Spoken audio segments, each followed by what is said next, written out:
تین چیزیں منجیات ہیں، نجات دینے والی ہیں، اور وہ کون سی ہیں؟ فالعدل فی الغضب والرضا، وہ عدل کرنا ہے غصے کی حالت کے اندر بھی اور خوشی کی حالت کے اندر بھی۔ آپ کسی پہ راضی ہوں یا کسی پہ ناراض ہوں، آپ غصے کی حالت میں ہوں یا آپ سرشاری کی کیفیت میں ہوں، دونوں حالتوں کے اندر آپ نے عدل سے کام لینا ہے۔ کسی سے دشمنی ہو تو اس کے خلاف بھی ناانصافی لوگ کر دیتے ہیں، کسی پہ غصہ ہو۔ اسی طرح کسی سے بہت پیار ہو، رشتہ داری ہو، تو اس کے ساتھ بھی ناانصافی ہو جاتی ہے۔ یہ قضات کی ذمہ داری اہم ترین ذمہ داری ہے۔ آپ اگر منصب قضا پہ بیٹھے ہیں، جج بنے ہیں، منصف بنے ہیں، قاضی بنے ہیں، پنچایت میں آپ کو بڑا بنا لیا گیا ہے، آپ پر فیصلہ ڈال دیا گیا ہے، تو پھر ترازو کے دونوں پلڑے برابر رکھیں۔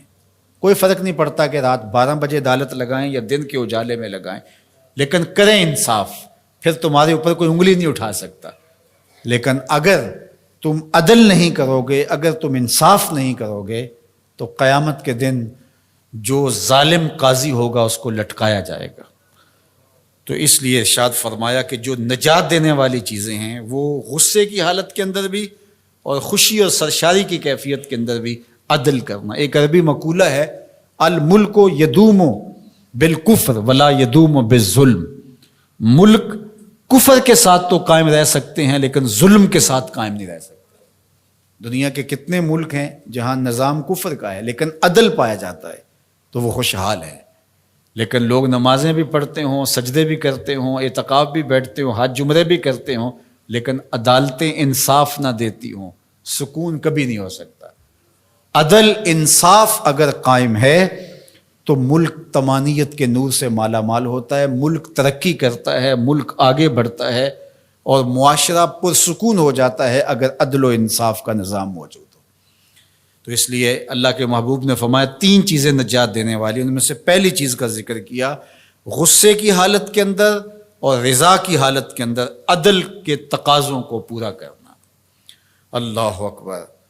والقصد فی الفقر والغنا، دوسری چیز فقر میں اور غنا میں، خوشحالی میں، آسودگی میں اور غربت میں، دونوں حالتوں کے اندر میانہ روی سے چلنا۔ یہ نہیں ہے کہ آپ کے پاس پیسے زیادہ آ گئے تو فضول خرچ بن جائیں، اور اگر جو ہے وہ حالات تھوڑے سے تنگ ہوئے ہیں تو بالکل ہی بخل کریں۔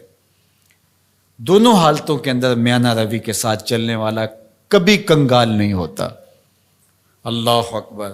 والذین اذا انفقوا لم یسرفوا ولم یقتروا وکان بین ذلک قواما، فرمایا کہ وہ لوگ جب خرچ کرتے ہیں نہ تو فضول خرچی کرتے ہیں اور نہ ہی وہ بخل کرتے ہیں، بلکہ جو درمیان والا راستہ ہے اس راستے کو اختیار کرتے ہیں۔ تو درمیانی راستہ چلنے والا ہی سرخرو، کامیاب اور بامراد ہوتا ہے۔ اس لیے دونوں صورتوں کے اندر ارشاد فرمایا کہ میانہ روی کرنا۔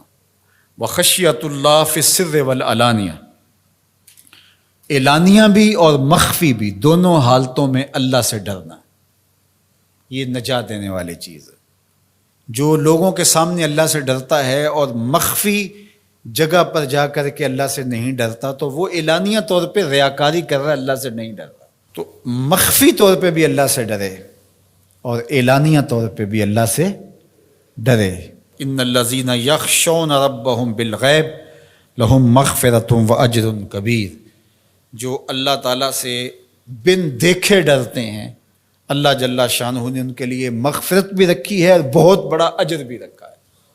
اور وہی حدیث جو میں نے آپ کے سامنے رکھی کہ 7 اشخاص قیامت کے دن عرش الہی کے سائے تلے ہوں گے، ان میں سے جو 7واں شخص ہے اس کا ذکر حضور نے ارشاد فرمایا، وَرَجُلٌ ذَكَرَ اللَّهَ خَالِيًا فَفَاضَتْ عَيْنَاهُ، وہ شخص جو تنہائی میں بیٹھا اور اللہ کو یاد کرنے لگا اور اس کی آنکھیں آنسوؤں کا خراج دینے لگی، اللہ کے خوف سے اس کی آنکھوں سے آنسو ٹپکنے لگے، تو فرمایا قیامت کے دن جب کوئی سایہ نہیں ہوگا اللہ اس شخص کو اپنے عرش کا ٹھنڈا سایہ عطا فرمائے۔